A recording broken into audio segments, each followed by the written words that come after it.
కాశీ క్షేత్రమున మరణించిన వారికి కైవల్యముక్తి లభిస్తుందని అందరికీ తెలుసు. శ్రీశైల శిఖర దర్శనం మాత్రమే పునర్జన్మ పాపాలు తొలగిపోతాయని శాస్త్రవచనము. కానీ ఒకే ఒక్కసారి ఆ స్వామి దివ్యముఖ దర్శన భాగ్యము కలిగితే చాలు, ఈ భవబంధాల నుండి శాశ్వత విముక్తి లభించి పునర్జన్మే ఉన్నదని పరమ సత్యం మీకు తెలుసా?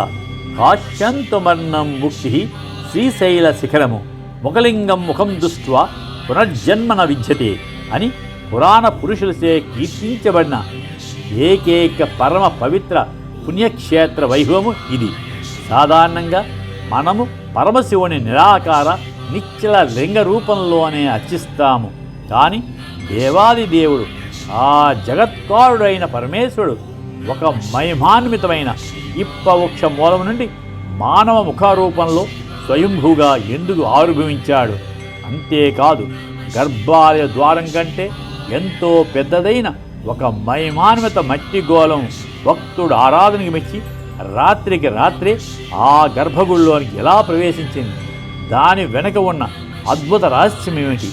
వేల సంవత్సరాల అఖండ చరిత్రకు, కళింగ చక్రవర్తుల చిరస్మరణీయ శిల్ప కళావైభవానికి సజీవ సాక్ష్యంగా నిలిచిన ఈ ఆలయ విశేషాలు ఏమిటి? భక్తుల ఆజ్ఞని ఆలకించి కష్టాలను తానే స్వీకరించి భరించే ఈ దక్షిణ కాశీ వెనక ఉన్న గూఢ ఆధ్యాత్మ రహస్యాలేమిటి? గంధర్వుల శాప విమోచన స్థల పురాణంతో పాటు కాలగర్భంలో మరుగుపడిన ఎన్నో ఆలయ విశేషాలను, ఆధ్యాత్మ రహస్యాలను ఉన్నతమైన సారస్వత శైలిలో అపారమైన ఆధ్యాత్మిక సంపదతో ఈ వీడియోలో సంపూర్ణంగా తెలుసుకుందాము. భక్తి ప్రపత్తులతో ఈ దివ్యయాత్ర విశేషాలను వీక్షించేందుకు వీడియోను చివరి వరకు తప్పకుండా వీక్షించండి. ఆధ్యాత్మిక బంధువులందరికీ హృదయపూర్వక వందనములు. సకలైశ్వర్య ప్రదాత, పునర్జన్మ విమోచన ప్రదాత మరియు మహిమాన్వితమైన ఇప్పవృక్ష మూలము నుండి మానవ ముఖ రూపంలో స్వయంభూగా వెలిసిన ఆ దక్షిణ కాశీనాథుడైన శ్రీముఖలింగేశ్వర స్వామివారి దివ్య చరిత్రను, వంశధార నదీతీర క్షేత్ర వైభవాన్ని మీ ముందుకు తీసుకువస్తున్న మీ ఆత్మీయ సహచరుడు ఆర్ఎల్ఎన్ మూర్తి. మన ఈ మూర్తి ట్రావెల్ సర్క్యూట్ ఛానల్ ద్వారా భారతదేశంలోని మహిమాన్వితమైన దేవాలయ వైభవాన్ని, పురాణ ప్రసిద్ధ క్షేత్రాల చరిత్రను, ఆ అలౌకిక ఆధ్యాత్మిక రహస్యాలను మరియు మన భారతీయ సంస్కృతి గొప్పతనాన్ని నిరంతరము మీ ముందుకు తీసుకువస్తున్నాము. శ్రీకాకుళం జిల్లాలోని పరమ పవిత్రమైన ఈ శ్రీముఖలింగ క్షేత్రానికి సంబంధించిన సమగ్ర స్థల పురాణాన్ని, వంశధార నదీతీర విశేషాలను మరియు అద్భుత శిల్ప కళావైభవాన్ని అంతటినీ ఒకే చోట క్రోడీకరించి ఒక సంపూర్ణ దృశ్య కావ్యంగా ఈ వీడియోలో మీ ముందుకు ఉంచుతున్నాము. ఈ శ్రీముఖలింగ క్షేత్ర మహిమను ఆలయ అర్చక స్వాముల మాటల్లో విందాము. ఇది కోటిలింగ క్షేత్రం. ఒక్క లింగముతో కోటిలింగ క్షేత్రం. కాశీ కోటిలింగ క్షేత్రం. అది ఉత్తర కాశీ, ఇది దక్షిణ కాశీ. కాశ్యాం మరణాముక్తి. కాశీ వెళ్ళి మన శరీరాన్ని గంగానదిలో విడిచిపెట్టేవారు. చనిపోతేనే మోక్షమట కాశీలో. అయితే వెళ్ళే వాళ్ళందరూ చనిపోరు, చనిపోతే మోక్షమే. ఇక్కడ అలా కాదు. ముఖలింగ ముఖం దృష్ట్యా పునర్జన్మే నవిద్యతే. శ్రీముఖలింగం వచ్చి ఆ ముఖలింగేశ్వర స్వామి యొక్క ముఖదర్శనం చేసిన వాడికే మోక్షం. భారతదేశంలో ఎన్నో శివక్షేత్రాలు ఉన్నాయి ప్రపంచంలో. ఎక్కడైనా శివుడు లింగరూపుడే, ముఖముతో ఎక్కడా పుట్టలేదు. ఇక్కడ మాత్రం స్వయంభూ తనంతరు తాను మధుకం అంటే ఒక వెప్ప చెట్టులో పుట్టాడు. ఇప్పుడు ఆ లింగం ఒక చెట్టు తాలూకా మొదలది.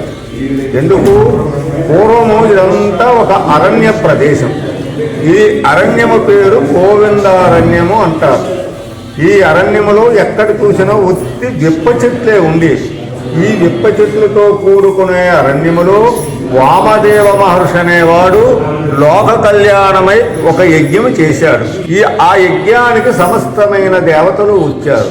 మనలో ఎలాగైతే బ్రహ్మక్షత్రియ వైశ్య శూద్రులు ఉన్నారో దేవతలలో కూడా గరుడ, గంధర్వ, కిన్నెర, కింపురుష, యక్ష, సిద్ధ, సాధ్యులు 7 తెగల వాళ్ళు ఉన్నారు. వీళ్ళందరూ వామదేవుని కడకు వచ్చారు. వచ్చి దానికి కారణమేమని అడిగారు. రేపు లోక కళ్యాణార్థమైన యజ్ఞం చేస్తున్నాను, ఆ యజ్ఞానికి కావలసిన సామగ్రి అంతా మీరు సమకూర్చుకుని రావాల్సిందిగా వీరిని కోరాడు. సరే అన్నాడు. వామదేవుని ఆజ్ఞ పుచ్చుకున్నారు. ఎవరి లోకానికి వాళ్ళు వెళ్ళిపోయారు. 2వ రోజు వామదేవుడు యజ్ఞం ప్రారంభించాడు. ఎవరెవరు ఏ సామగ్రి తీసుకురావాలో తీసుకొచ్చారు. వామదేవునికి అప్పగించేశారు. యజ్ఞ తీర్థప్రసాదాలు తీసుకుని ఎవరి లోకానికి వాళ్ళు వెళ్ళిపోయారు. కానీ ఒక్క గంధర్వుడు మాత్రం యజ్ఞానికి రాలేదు. వీరెక్కడికి తూర్పు కట్టెల కోసం వెళ్ళారు. ఈ కట్టెల కోసం వెళ్ళే గంధర్వుడు అడవులలో ఎవరుంటారు, గిరిజనులు ఉంటారు పోయేవాడు. అప్పుడు మానవుడికి నాగరికత తెలియదు. వాళ్ళకి బట్ట కట్టడం తెలియదు. ఎందుకు? బట్టలు దొరకక చెట్లు ఆకుల చేతను నారుల చేతను శరీరాన్ని కప్పుకుని ఉండేవాడు. ఈ కట్టెలకు వెళ్ళే గంధర్వులు ఈ యజ్ఞాన్ని మరిచిపోయి, కట్టెలను మరిచిపోయి, ఈ నగ్న శరీరాలతో ఉన్న కిరాతక స్త్రీలను ముంచి వారితో ఉండిపోయారు. మంచి 12 గంటలైంది. వామదేవుడు చూస్తున్నాడు. ఏమని చెప్పుమా, వీళ్ళందరూ వెలిపుచ్చారు, ఇంకా ఈ గంధర్వులు రాకపోవడానికి కారణం ఏమిటని తన దివ్య దృష్టితో చూశాడు. చూడగా కిరాతపల్లితో ఆ కిరాతపల్లిని నాట్యం ఆడుతూ వారితో ఉండిపోయారు. అప్పుడు వామదేవునికి కోపం కలిగి, నా యజ్ఞాన్ని మీరు భంగం చేశారు కాబట్టి మీరు ఈ కిరాత కన్యలతో ఆటలు పాటలు ఆడడం ఆ రూపాలే మీకు వచ్చుగా. ఈ గంధర్వ రూపాలు పోయాయి. వీరికి కూడా ఈ నీచుకు రూపాలు వెలికొచ్చాయి.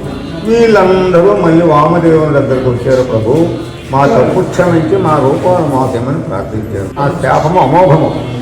ద్వాపర యుగమంతము కలియుగ ప్రవేశంలో ముఖలింగేశ్వర స్వామివారు ఇక్కడ మధుకము విప్ప చెట్టులో ముఖం దాచిపోతారు. అతను ముఖ దర్శనం మీకు కలుగుతుంది, మళ్ళీ మీ రూపాలు మీకు వస్తావు అనేసి చెప్పారు. సరే అన్నాడు. ఈ కిరాతకులందరూ ఇదే అరణ్యములో చిన్న చిన్న కుటీరాలు ఏర్పరుచుకొని ఇక్కడే జీవిస్తున్నారు. వీళ్ళకి చిత్రసేనుడు అనే ఒక గంధర్వ రాజు ఉన్నాడు, గిరిజన రాజు. అతనికి 2 భార్యలు ఉన్నారు. ప్రథమ భార్య చిట్టి గిరిజన స్త్రీ, 2వ భార్య చిత్తల జంగప స్త్రీ. కానీ దానికి ఈ అరణ్యములో జీవనోపాధికి ఆస్తుపాస్తులు ఏమీ లేవు. ఈ అరణ్యములో ఎన్నో మిరప చెట్లు ఉన్నాయి. ఏ చెట్టు అయినా తన ఋతువస్తుంది పొయ్యాలి. కానీ ఇప్పుడు అది ఒక చెట్టే. ఆ లింగము కూడా పూర్వమది చెట్టు. ఆ చెట్టు ప్రతి నిత్యము పువ్వులు పూస్తుంది. దానికి 2 కొమ్మలు ఉన్నాయి. ఆ కొమ్మలను 2 భార్యలకి పంచిపెట్టేశారు. ఏ కొమ్మ తాలూకు పువ్వులు వాళ్ళు ఉంచుకోవడం, జీవించడం. ఈ చిన్న భార్య ఏమిటి, జంగప స్త్రీ కదా. ానికి పోయి కాలపత్రంలో తీర్చుకొని నదిలో స్నానం చేసి ఆ చెట్టు దగ్గరకు వచ్చి చెట్టు మొదలున్న పుట్టని గోమయంతో అలికి ముగ్గు పెట్టి దోపదీప నైవేద్యమిస్తూ ఓం నమశివాయ అని పంచాక్షరి జపం చేసుకుంటూ ఆ పువ్వులు ఊడ్చుతుంటే ఆవిడికి బంగారు పుష్పములు పడుతున్నాయి. భక్తి చేత ఆవిడి కొమ్మలు. ఈ చిట్టి అనే గిరిగిన స్త్రీ శుచి శుభ్రత లేకుండా మూర్తిస్తుంటే వెప్ప పువ్వులు పడుతున్నాయి. ఈ పువ్వుల కోసం 2 భార్యలు కలగించుకుంటున్నారు. రాజు చూశాడు. మరి లాభం లేదు, ఈ చెట్టు ఉన్నంతకాలం చెట్టును కొట్టిస్తే గొడవలు ఉండవని చెట్టును కొట్టేశాడు. చెట్టు పై భాగం పోయింది. ఆ ఉన్న మొదల భాగమే ధనీభవించిన ముఖలింగేశ్వర స్వామివారు గోముఖముతో ఆవు ముఖముతో దర్శనమిచ్చాడు. ఎప్పుడైతే ఆవు ముఖముతో దర్శనమిచ్చాడో తన ముఖదర్శనం కలిగిన వెంటనే తన ముఖదర్శనం చేసుకొని ముఖముందు చేతనే ముఖలింగేశ్వరుడిని, గోముఖముతో పుట్టాడ గోకర్ణేశ్వరుడని, మధుకము విప్ప చెట్టులో పుట్టుచేత మధుకేశ్వరుడని నామకరణం చేస్తూ చుట్టూ పంచక్రోశిస్త మేరలో 10 కిలోమీటర్ల విస్తీర్ణం. ఇప్పుడు 1 కోటి లింగాలు ఎక్కడ చూసినా మనకి దర్శనమిస్తాయి. తోటల్లో ఉన్నాయి, పొలాల్లో ఉన్నాయి, కొండలపైన ఉన్నాయి, నది ఒడ్డున ఉన్నాయి. ఎక్కడ మనకు పెద్ద పెద్ద లింగాలు ఉన్నాయి. నర్మ చూసారా, వెనుకది మట్టి గోళము అంటాం మేము. దీని గురించి చాగంటి కోటేశ్వర ప్రవచనంలో చెప్తుంటాడు, మీరు వింటుంటారు ఏంటంటే. ఈ ఊళ్ళో కుమ్మరివాడు ఉండేవాడు, మట్టి పాత్రలు చేసేవాడు. అతని పేరు నాగం. అతను శివభక్తుడు. ప్రతి నిత్యం స్వామికి సేవ చేసుకుంటూ శివుడికి దీపం వెలిగించుకోవడానికి మట్టి ప్రముదులు, భాగం ఉండి పెట్టడానికి మట్టి కుండ ఇచ్చేవాడు ప్రతి నిత్యం. అలాగ తను సేవ చేస్తూ 20 సంవత్సరాల వయస్సు అయిపోతుంది. భగవంతుడు ఆరోగ్యం ఇచ్చాడు, ఐశ్వర్యం ఇచ్చాడు. కానీ మరి సంతానం లేదు. ఎంత మనకు డబ్బు ఉన్నా, ధనమున్నా, ఆస్తులు ఉన్నా సంతానం, వంశం ముఖ్యం. ఒకానొక టైంలో స్వామి సాన్నిధ్యానికి వచ్చారు ఇద్దరు దంపతులు. పరమేశ్వర, ఇన్నాళ్ళు నీ సేవ చేశాను, సరే నా వంశం అంతరించిపోతుంది, నేను చనిపోయేకైనా ఈ ఊర్లో కొమ్మరవాడు లేదు, నాకు ఐశ్వర్యము ఇది ఏమీ ఇప్పుడు వద్దు. ఈ టైంలో ఒక పుత్ర సంతానాన్ని తిన్నట్లుగైతే నేను చనిపోయేకైనా ఆ పుత్రుడే నేను సేవ చేసుకుంటాడు స్వామి అని నమస్కరించుకొని ఇంటికి వెళ్ళిపోయాను. ఇలా కాలము గతిస్తూ 60 సంవత్సరాలు దాటాక కుమ్మరవాని భార్య నవమాసములకని ఉత్తమైన పుత్రుడు జన్మించాడు. ఎప్పుడు పుత్రుడు జన్మించాడో కుమ్మరవాడు ఆనందముతో వంశధారానికి వెళ్ళాడు, స్నానం ఆచరించాడు, మట్టిని తెచ్చాడు, మట్టిలో పంచామృతాలు పోశాడు, ఆ గోళం తయారు చేశాడు, ఆమెలో పెట్టాడు. కుర్రవానికి 21వ దిన గోళాన్ని కొంత పూజా ద్రవ్యాన్ని ఆలయానికి తీసుకొచ్చాడు. అయితే ఆ గోళం ఏం చేసింది, అన్ని ద్వారములు దాటింది. ఈ గర్భ ఎంత ప్రయత్నందుకు ద్వారం చిన్నదైపోయింది, గోళం పెద్దదైపోయింది. ఎంత ప్రయత్నం చేసినా మరి కాలేదు. ఆఖరికి కుమ్మరవాడి కోపం, అయ్యో పరమేశ్వర, 60 సంవత్సరాల్లో నాకు సంతానాన్ని ఎలా ఇచ్చావో ఈ పాత్రను కూడా నీ వెనుక భాగం చేర్చుకోలేనప్పుడు నువ్వు ఇచ్చిన ఈ పుత్రుడు నాకు వద్దని ఆ కోపం చేత ఆ పుత్రుడిని పూజా ద్రవ్యాలని పాపం చేత గోళంలో పడైనా ఇంటికి వెళ్ళిపోయారు. పచ్చుకులు కూడా రాత్రి అయిపోయి తలుపులు వేసుకొని వెళ్ళిపోయారు. ఇలాగ రాత్రంతా గతిస్తూ మంచి 12 గంటల రాత్రి సమయం వాడు భక్తికి మెచ్చుకొని ఇక్కడున్న కూడా తన వెనుక భాగానికి చేర్చుకున్నాడు పరమేశ్వరుడు. 2వ రోజు అర్చకుడు తలుపులు తెరిచేసరికి బయట ఉన్న గోళం లోనం. కుర్రవాడు కూడా హాయిగా ఆడుకుంటున్నాడు. అప్పుడు అర్చకుడు వెళ్ళి కుమ్మరవాడితో చెప్పగా ఇద్దరు దంపతులు వచ్చారు. చూసి ఆనందించి తన కుమారుని చేసి స్వామివారికి పాలాభిషేకం చేయించాడు. ఇప్పుడు కూడా అక్కడున్న మహత్వం ఏమిటంటే పూర్తిగా సంతానం లేనటువంటి వాళ్ళు, కళ్యాణం లేనటువంటి వాళ్ళు మనస్సులో ఏ కోరుకున్నా సరే ఇక్కడికి వెళ్ళి మనసారాధ్యానిస్తే తప్పకుండా సంతానం కలుగుతుంది. వాస్తవ చరిత్ర కొన్ని వేల మందికి సంతానాలు కలిగి అన్నీ జరుగుతున్నాయి. అమ్మా, ఇది ఈ ఆలయంలో విఘ్న గణపతి అనేక విశిష్ట రూపాల్లో దర్శనమిస్తారు. ఒక చోట సాక్షి గణపతిగా భక్తులను అనుగ్రహిస్తుండగా, మరొక చోట ఒకే పీఠంపై ఇద్దరు దుండి విఘ్నేశ్వరులు కొలువే ఉంటారు. ఒక విఘ్నేశ్వరుడు పాంచాయతన మూర్తుల్లో ఒకరిగా దర్శనమిస్తే, మరొక విఘ్నేశ్వరుడు దుండి గణపతిగా ప్రత్యేక పూజలు అందుకుంటున్నారు. ఈ విధంగా ఒకే ఆలయంలో గణపతిని విభిన్న రూపాల్లో దర్శించడం చాలా అరుదైన విశేషంగా భావిస్తారు. ప్రధాన ఆలయానికి వెనుక వైపున శ్రీ సుబ్రహ్మణ్యేశ్వర స్వామి కొలువే ఉన్నారు. చరిత్రకారుల అభిప్రాయం ప్రకారము కళింగ రాజ్యంపై దండయాత్రకు వచ్చిన కులోతుంగ చోళ మహారాజు ఈ సుబ్రహ్మణ్యేశ్వర స్వామి విగ్రహాన్ని ప్రతిష్ఠించినట్లు తెలుస్తోంది. ఈ ఆలయం కూడా భక్తులకు ప్రత్యేక ఆకర్షణగా నిలుస్తోంది. ప్రధాన ఆలయానికి ఉత్తర దిక్కున శ్రీ వారాయి అమ్మవారు అత్యంత తేజోవంతమైన రూపంలో కొలువే ఉన్నారు. ఇక్కడ స్వామివారిని వారాయి సహిత శ్రీ ముఖలింగేశ్వర స్వామిగా భక్తులు ఆరాధిస్తారు. వారాయి అమ్మవారు భక్తుల కోరికలను తీర్చి దుష్ట శక్తుల నుండి రక్షణ ప్రసాదించే దైవంగా విశేషంగా పూజలు అందుకుంటున్నారు. ఆమె సన్నిధిలో జరిగే పూజలు భక్తులకు ఆధ్యాత్మిక శక్తిని, ధైర్యాన్ని, ఐశ్వర్యాన్ని ప్రసాదిస్తాయని విశ్వసిస్తారు. ఈ ఆలయంలోనికి ప్రవేశించగానే కుడివైపున ఈశ్వరుని ముఖంతో కూడిన ఒక విశిష్టమైన శివలింగము దర్శనమిస్తుంది. స్థల పురాణం ప్రకారము ఈ శివలింగాన్ని కుబేరుడు ప్రతిష్ఠించినట్లు చెప్తారు. గర్భాలయ ద్వారాలు మూసివేసిన తరువాత దర్శనానికి వచ్చే భక్తులు నిరాశ చెందకుండా ఉండేందుకు ఈ శివలింగాన్ని ప్రతిష్ఠించారని విశ్వసిస్తారు. ఈ కుబేర ప్రతిష్ఠిత ముఖలింగాన్ని భక్తి శ్రద్ధలతో దర్శిస్తే గర్భగుడిలోని శ్రీ ముఖలింగేశ్వర స్వామి వారిని దర్శించినంత పుణ్యఫలము లభిస్తుందని భక్తుల నమ్మకము. ఆలయ ప్రాంగణంలోని 4 దిక్కుల్లోనే కాకుండా వివిధ ప్రదేశాల్లో దిక్పాలకులు ప్రతిష్ఠించిన పవిత్ర శివలింగాలు దర్శనమిస్తాయి. దేవేంద్రుడు, వరుణుడు, అగ్నిదేవుడు, యమధర్మరాజు, కుబేరుడు, నైరుతి, వాయుదేవుడు తదితర దిక్పాలకులు ప్రతిష్ఠించిన శివలింగాలు ఈ క్షేత్రానికి మరింత ఆధ్యాత్మిక మహిమను తీసుకొచ్చాయి. ఈ శివలింగాలన్నింటినీ దర్శించడం ద్వారా భక్తులకు దిక్పాలకుల అనుగ్రహం కూడా లభిస్తుందని విశ్వాసము. శ్రీముఖలింగ క్షేత్రము ఆంధ్రప్రదేశ్ రాష్ట్రంలోని శ్రీకాకుళం జిల్లా జలమూరు మండల పరిధిలో పవిత్రమైన వంశధార నదీ తీరాన ఉంది. ఇది శ్రీకాకుళం పట్టణానికి సుమారు 40 కిలోమీటర్ దూరంలో ఉంది.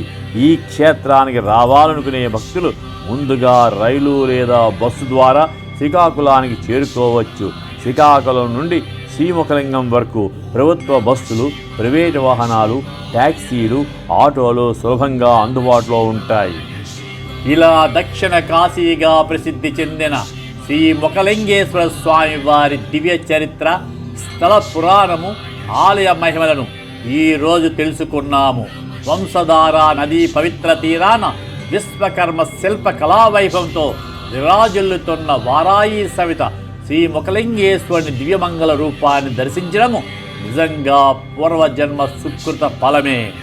ఇప్పవృక్ష మూలమున వెలసిన ఈశ్వర, ముఖలింగ రూపమున ముక్తినిచ్చు శంకర, ముత్తిగాలింగమున వెలసిన కరుణాసాగర, భక్తుల మొర ఆలకించు పరమేశ్వర.